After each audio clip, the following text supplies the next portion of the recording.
Ne janeno malo Lwe TV, ageno ni rio maber odiochieng' ma kawuono niendi, arwaki ni machiegni ayanga e chenro niendi mar ngima mwandu. Mabiro ni e Lwe TV, ngeso ka ngeso sa 10 mamidhiambo.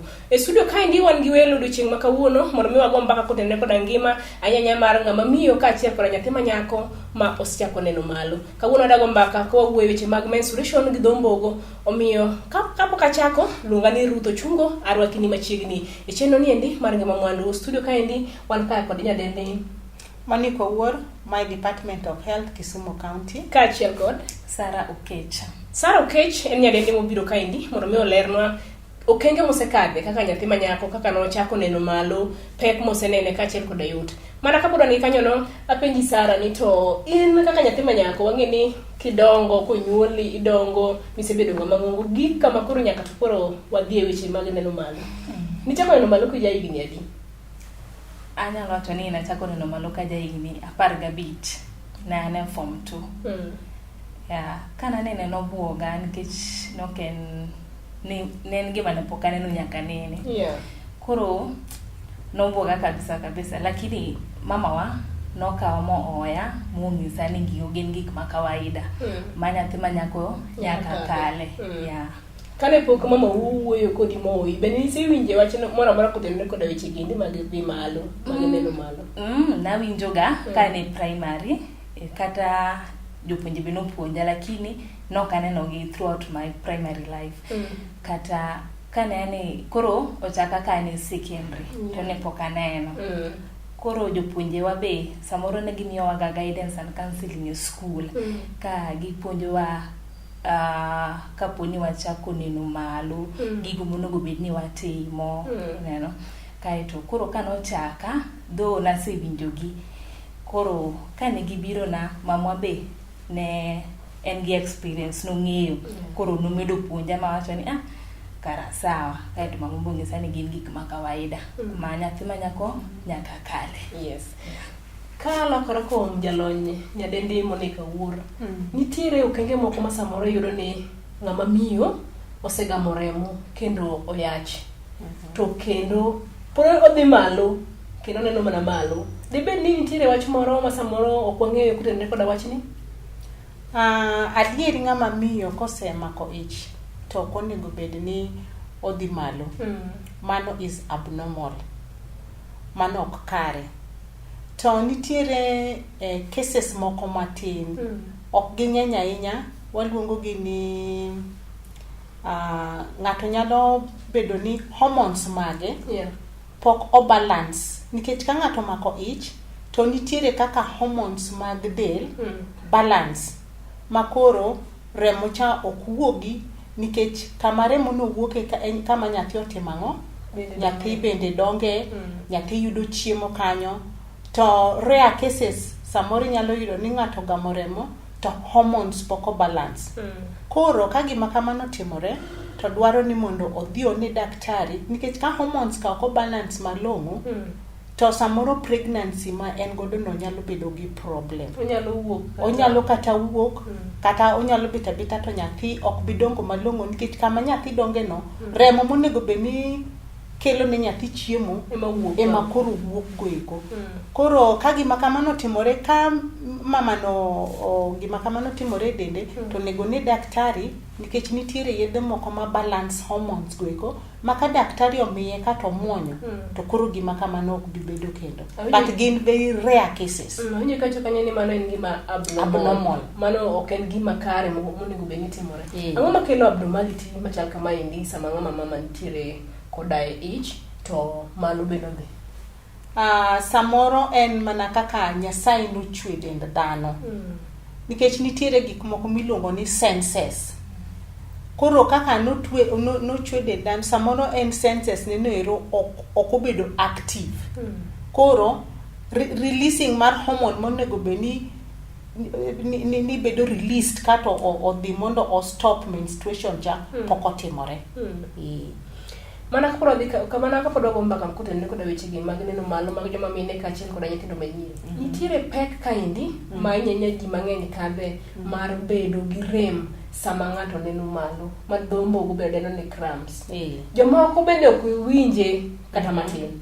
Ang'o makelo cramps? Okay, cramps ng'enyne ji winje kata seche ma ka gichiegni neno remo, maybe 1 or 2 days kapod odong' mondo kone remo, kata seche moneno remo. To gima kele, samoro kaka no olos od nyuol, samoro dhoge kama remo no wuoke pis ahinya. Koro ing'eni remo cha wuok to nyaka otim ang'o? Nyaka wuogi. Koro seche modwa wuok no wuok gi force, gi teko, nikech kata tin, koro ing'eni nyaka uchalo jok mariore e dhot moro mathis to un ji mang'eny, dong nyaka uwarru, nyaka utuomru, utim unyonru. Koro samoro jomoko nitiere ni kama dhod nyathi kan ma nyathi bowuok godo no pod this ahinya. Jomoko bende iyudo ni jok mochako neno di malo chon kapod gitindo, development gi pok obedo maber ahinya. Nire sani kata nyathi moja higa 10, jok mochako higni 10, 11, gin bende samoro waneno ni ng'eny gi yudo cramps go nikech gichako puberty kapod gitindo, gimiluongo ni puberty no ero, mago lokruok mag del go eko. Jomoko bende nyalo bet ni giyudo cramps nikech e od nyuol kanyo samoro nitiere gine moko ma abnormality kendo chako timore kanyo, nitiere gik moko ma odonge. Koro gigo gin abnormal, ok onego gibed ni gidongo e od nyuol, iluongo gi ni fibroids. Ka nitiere gi fibroids, to mano ka idhi malo tibedo gi cramps nikech giga are strange to the uterus, kama gibede no koro gikelo friction mang'eny e iye kanyo.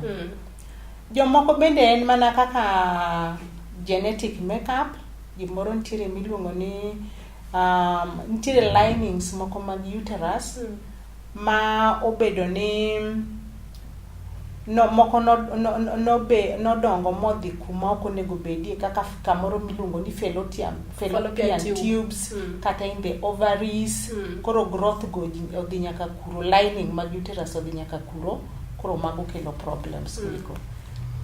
Jomoko bende en genetic makeup, gino kaka ne dagi ni godo, kaka bende ogame from. Debed ni weche mag cramps kata winjo rem sama ng'ato dhi malo ni endi, jomoko nyalo inherit. Jomoko genetic makeup okawe kuma nyuola mage. Mane kaka ne min gi en, samore kaka ne dagi en, koro moko gin mana kamano. Okay.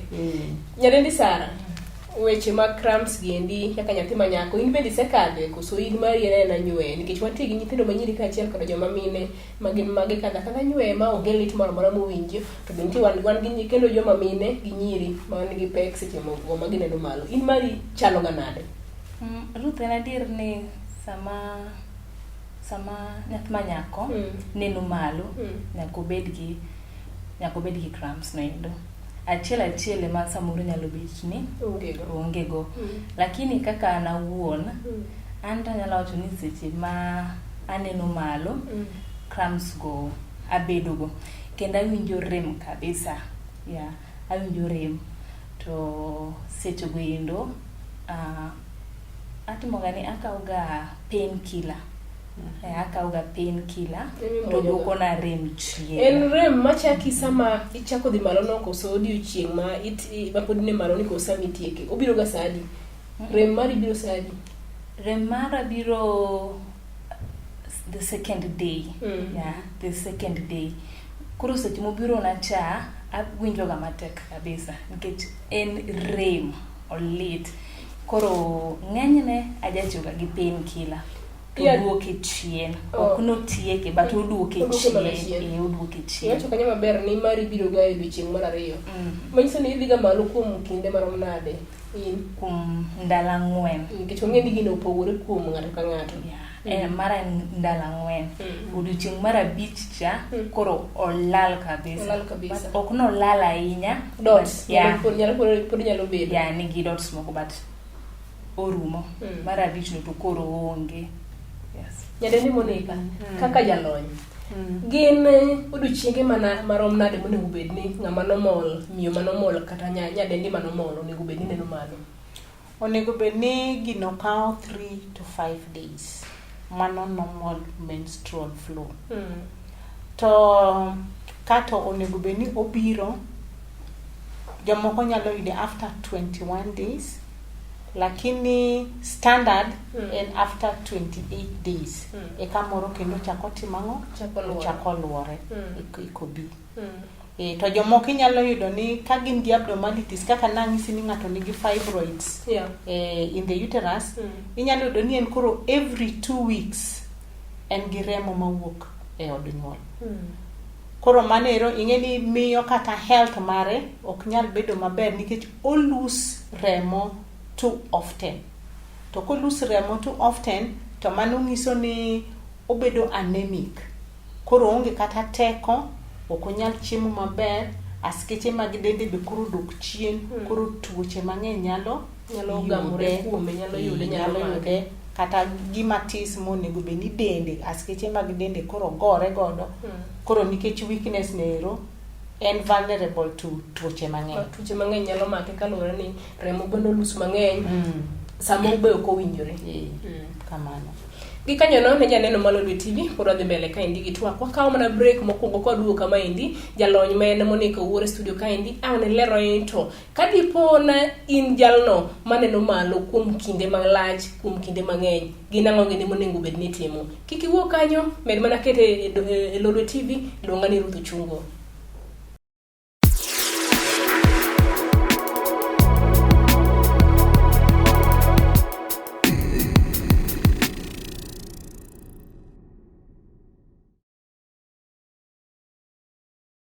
Nejaneno malo Lwe TV, achaka rwaki nyadichiel kendo, ni machiegni e cheno ni endi, mar ngima mwandu, luonga ni Ruth Ochungo Nyagawal. Pro dhi mbele gitwak e studio ka endi, ka wan ka kod nyadendi, Monica Wuore, ma en jalony e wechego mag ngima, kendo wuok e kaunti ma Kisumu, e migao no mar thieth. Ka achiel koda badakoni, wantie ka kode nyadendi Sara, mabe osegono mbaka kotenore koda ngimane, kaka nochako neno malo, gi pek kata ber mo osekadhe. Mane kuma wawe godo nyadendi Monica. Ne wawe ni koduo kama intang ni ler ne janeno malo Lwe TV. Ni kadipo ni intiere gi long periods, in gi periods moko ma abnormal, idhi malo kuom kinde malach, jumbe 2, jumbe 3. Onego bed ni itimo nang'o? Kaka nasewacho cha Ruth, nasewacho ni normal periods onego bed ni kao 3 to 5 days. Yes. Anytime mo exceed kata mokadho 5 days, niso ni gimoro nitiere mok timre maber e dendi kaka miyo. Koro ka nitiere ng'at ma periods ne kao longer than 5 days, adieri onego bed ni odhi e osiptal machiegni ire, nikech wantiere gi dakteche kuro manyalo miye kony mondo timne investigations, mondo ne ni ang'o momiyo en periods ne kao more than 5 days. Ka daktari no nyalo konye kata nyalo miye referral mondo dhi one a gynecologist, mondo gynecologist no bende nyalo find out. Gynecologist en daktari mosomo dend miyo, ng'ama miyo madhi korka nyuol, gi organs go duto. But kose di kuro to kuro nyalo konye mondo team correction ni to gima rach no en ang'o, mondo lose, mondo periods ne odok in the normal time. Nikech long periods adier miyo fast en expensive nang'o, ibo tiyo gi pads mang'eny. To ji mang'eny ofuko gi onge ang'o, gionge gi nyalo ma ginyalo bet ni gin gi pesa ma ginyalo ng'iewo godo pads modhuro. Nikech ing'eni gine yuto bende okotimo ang'o, ok rom. Mar ariyo, omiyo ilak self confidence. Nikech ikia ni gini obro chakore sadi to bo count aladi, samoro in gi samoro nego bende dhiye. Kata samoro bende intiere gi in gi jaodi, ting'eni koro kaka dwaro mar jok machuo en gima nyalo maiko, en gima nyalo e keny mari. Yes. Koro in kaka ka in biyo to every kata 2 weeks pod inena periods, ing'eni psychologically you're not settled. Dichuo jaodi chande bende ing'eni koro imayo rights ne kaka dichuo, kaka ng'ama dhano. Kaka ng'ama dhano. Koro mago gik makelo nyalo kelo problems ang'o e family. Koro miyo gima ber minyalo timo en ni nyathine daktari mondo wa correct gimomiyo periods ni biro more than 5 days. Kaporo ne weche mag periods, weche mag nino malo mag joma mine kaachiel kod nyithindo manyiri. Goye mbaka kae kutende kod personal hygiene. Ler ma ng'ama miyo onego bed ni keto, ler ma ng'ama miyo kata ng'ama nyako onego bed ni bedo godo e kinde gini ma odhi malo. Kichwa yudo niya, nyithindo manyiri mane skul ipogo gi ang'owa parts. Samo se pogi biro kono ni kichako neno malo nyatiyo gi magi mondo mi to ang'owa igeng' ni go bed maler. To ok onyise ni kisekete onego bed ni loke kuom thuolo marom nade. Nyithindo manyiri nitiere moko ma koketo pad gokinyi to nyaka ang' piny giko odhiambo.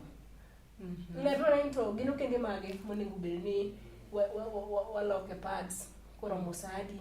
Kech wantie gi jogo ma samoro neno malo midwedeno gi dhombogo ni they have heavy flow to kod joma nitiere gi medium kaachiel kod light. Jok ma neno malo to rembgi wuok mang'eny go onego bed ni iloko pad kuom thuolo maromo nade, to jok ma neno matis to thuolo maromo nade. Okay. Ruth kanyo winji maler ahinya. Pads bende dhi gi quality. Yeah. Nitiere pads moko ma kata kiketo to even after 1 hour tiyudo ka osechako leak. Manyiso ni osepong' oken gi capacity mar modho remo maber. To ka in gi pad maber ma of good quality, to dwarore ni at least every 4 hours iloke pad ni. Ka bleeding en normal. Manyiso ni kikete gokinyi akete sa achiel kiwuok e odi, ok mano sa achiel kata sa 2 sa 3 kata sa 4 ka endi seche ma nyathi manyako ni dhi e break. Donc break moro nitiere ga mimiyo ga nyithindo e school ka endi kata sa 4 ka endi kata mana kar tich chai mikawo sa 4 ber kidhi e cho mokwongo mondo empty gimiluongo ni kar lach. Nikech kar lach bende dag lach bende kopong' to miyo remo wuok mang'eny. Koro seche midhi break ma idhi empty dag lach no ero, dwarore ni kise empty dag lach to pad bende itimang'o iketo manyien. Nikech kok iketo pad manyien ni to kwanza ka in nyathi school obro lek mo ochope nangani ma school. Tingeni kosechope nangani ma uniform confidence bende koro mayo kia kaka inyalo chung ka endi. Wich kuot maki mang'eny kabisa. Nyithindo ma jowuoyi bende mantiere e class no ero bro chako nyieri. Kati bo chako bet ni koro in nyathi manyako kidwa bire class ndalo ma iyudo periods. Manyiso ni i lose education mari bende ing'e ni timang'o puonj mari ok be yudo. Education ka i lose confidence kod chir. Ibo dongo nyathi manyako ma is not comfortable, is not confident. Ini ne ngat man gi wich kutiete, ini mima. Kori lose self confidence. Ing'e ni nyithindo manyiri ka in gi self confidence kidongo nyathi makare. Yes. Mar ariyo, pad ni bende kobet aming'a kokiloke to nyalo kelo ni kata tuo kar downtown kanyo. Koro egin ber kiloke every 4 hours kanyo. Mar adek kokoloke to bende otimang'o udum. To ka ibede class to ing'e nyithindo bende gin bende gikia pando weche kidum tibo wachacha ni ng'ani dum. Koro confidence bro lal kuomi. Koro ber ka iloke at least every 4 hours. To ka in gi periods ma heavy to bro chuni ni even after every 2 hours itimang'o tok seche 2 tidhi loke. Kamano. Gikanyo no ne janeno malo no TV pura dhi mbele ka indi wagomba kotendo koda weche goko mag dhi malo. Mana kapod wantiere kanyo nyadendi Monica. Nitiere weche ma samoro nyalo teni koda wach mar dhi malo. Ibo yudo ni samoro in e odi ng'ama miyo kendo in gi jaodi. Jaodi ma ingoro ni en ng'ama tiyo oko. Samoro sane mara oko oromo kendo ko oduogo e ot. To in bende seche ma ok idhi malo, oyudo ni nitiere udi ma isome katiba ka ng'ama miyo oneno malo. Gin midhier ni mage mikelo koda somo katiba ka ng'ama miyo ok ler, ng'ama miyo pod chido. Awinji Ruth. somo katiba ka ng'ama miyo nitiere gi periods ok ber ahinya, to jomoko samoro yudo ni pod time. Ang'o miwacho ni ok ber ahinya? Seche moko nyalo kelo, kosome kamano to samoro nyalo yudo ni mama nyalo develop tuoche moko miluongo ni pelvic inflammatory disease. Gin tuoche maramo ding' nikech koro kar od nyuol goeko gini chafu moko nodoke. Seche ma remo wuok, ing'eni od nyuol kama remo wuoke dong, mano nyiso ni pod entiere, oko gine maber ahinya, pok ochango maber ahinya. Koro samoro infection nyalo bedo miluongo ni pelvic inflammatory disease. To ka pelvic inflammatory disease, complications mag pelvic inflammatory disease en ni samoro o interfere kata gi gik miluongo ni fallopian tubes. To fallopian tubes no e kama fertilization timore. Koka nyathi ridre biro kar nyuol kaendi. Koro ka kanyo nitiere gi problem, to inyalo yudo ni eventually miyo ni samoro nyalo bedo gi kanyathi nyalo bedo gi pek mar gamo remo. To kata kogamo to koro nyathino ok nyal ridore machop e od nyuol nikech fallopian tubes gi koro gibedo gi problems, en blocked. Kati ng'eni mano gi ng'ato eventually samoro bedo gi pregnancy miluongo ni ectopic pregnancy. Nyathi dongo oko mar mfuko. Odongo oko mar mfuko. Ting'eni nyathi ok nyal dongo oko mar mfuko, bro kelo tabu moko ma nyathino be ok bi bedo. Koro mano emomiyo watemo ng'iso joma chuo ni ka gin gi communications gi mine, to ber ka gi timo gima miluongo ni self control, gi understand ni sani endi mama ni endi odhi malo, awene thuolo gini orume, kwa timang'o kwa doge football mapile ni. Koro ka nitiere communication maber between husband and wife, to obro understand ni between this time gi this time inyalo miye kata kalenda mari. Ena ni joma chuo be samoro ing'eni nitie chuo moko ma oonge gi winjo kotenore koda weche go mag mama dhi malo ang'o. Koro ok obiro understand.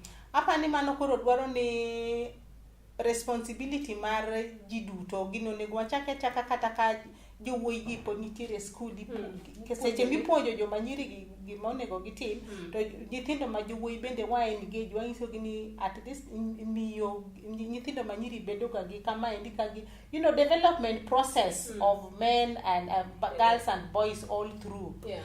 Kata ka gini chiefs barasa gik ma kamago onego bedo shared e kanisni, joma chuo e kanisni, mondo kata ka koro in ng'ama miyo pok iwache ni ten be onyalo penji ni to chal nade kawuono nyaka ocha nyaka odendi maber to wacha gino maber. Koro in bendi bet ng'ama ong'eyo nikech idwaro support. Gi kanyo no awinji maber kamikelo no endo. Kwaduoko nyadendi Sara koniendi. Sara eno ka saa osiako mawang'o kaendi. Wach mane ma intiere godo ne janeno malo ne TV, nyithindo manyiri, jonyuol kapok otieko chenro niendi mar ngima mwandu?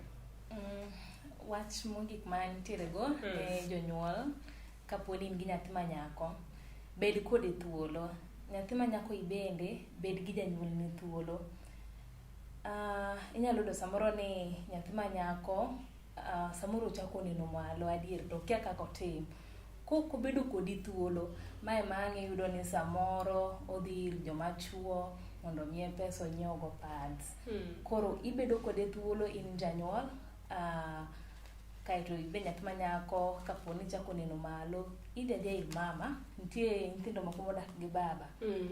Idhi adhia ir baba kata ir mama, janyuol ma intiere go, kata ng'atno guardian ni ma midak godo. Ting'ise ni an kama. Ibeda beda thuolo nikech gigi gin gik manomor. Matimre to gitimre ne nyathi moro mora ma nyako. Koro kik iluor. Erokamano Sara. Nyadendi Monica, wach ni mogik miwe godo janeno malo no TV kotenore koda twak ni mar ngima mwandu, ahinya wach mar neno malo mag joma mine ka achiel koda nyithindo go manyire. Erokamano Ruth, twak ni osedhi maber. An wach mogik en ni ne nyithindo manyiri neno malo en gima normal, to kendo ka nyathi ma nyako mok neno malo to mano nyiso ni development mari ok ni kare. Koro nyithindo manyiri onego wan kaka mine gi jopuonj onego wan bed ni wawacho negi kaka ginyalo take care of themselves ndalo ma gidhi malo, mondo nyathi manyako kik miss school, ong'e ni gini ni normal, ong'e ni onyalo loko pads gi seche mage mondo kik obed gi any kind of which quote amongst nyithindo moko magin godo e class kaendi. To kendo ong'e ni mane manyiso ni en nyathi manyako. Koro mane emanyalo wegi godo. Dwarore mana ni wa strengthen information mondo wami nyithindo gieki, mine kaachiel gi jopuonj gi jo health nyaka kel lwetgi kamoro achiel gi wigi mondo gikony nyithindo gieki mondo gibed jok madongo ka nigi confidence. Gikanyono adwoko ni erokamano nyadendi Monica kuom ne kawo thuolo ma kendi chop kaendi ipuonjo kotenore koda wechego mag menstruation. Erokamano ahinya ne Sara ma bende ochopo kaendi mondo mi share story mare kotenore ka ngimane osebedo koluwore koda wechego mag dhi malo. Gikanyono janeno mar Lolwe TV en thuolo makende makawo mi adwoko ni erokamano kuom ne kete chenro niendi mar ngima mwandu mabiro ni ngeso ka ngeso sa 10 mamiliambo. Kata kamano inyalo tudri kodwa e yore machal kamagiendi. Inyalo yudowa kanyo e YouTube channel marwa en Lolwe TV Kenya, Facebook marwa en Lolwe TV, ote machuok en nitiere namba e TV kanyo minyalo tudri godo kodwa. Luonga ni Ruth Ochungo, ane makelo ni chenro niendi mar ngima mwandu ngeso ka ngeso. Watudre kendo juma manyien mondo mi wamed somo kendo ng'eyo mang'eny kotenore koda gigo manyalo hinyo kata nyalo ketho ngimawa. Oriti masani janeno mar Lolwe TV.